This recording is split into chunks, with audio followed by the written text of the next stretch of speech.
ரோமர் 5:8 நாம் பாவிகளாய் இருக்கையில் கிறிஸ்து நமக்காக மரித்ததினாலே தேவன் நம்மேல் வைத்த தமது அன்பை விளங்க பண்ணினார். நல்லவர்களுக்காக ஒருவேளை ஒருவர் மரிக்க துணிவார்கள்.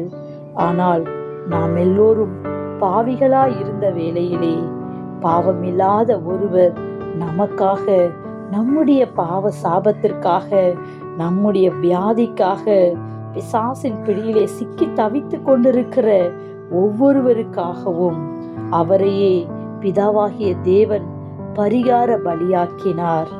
ஆம், இப்படி பலியாக இயேசுவே நமக்காக கொடுத்து தம்முடைய அன்பை அவர் விளங்க பண்ணினார். இன்றைக்கும் நம்முடைய அன்பை நாமும் விளங்க பண்ணுவோம். இயேசுவின் நாமம் நம்மோடு கூட இருக்கட்டும். Have a nice day. God bless you.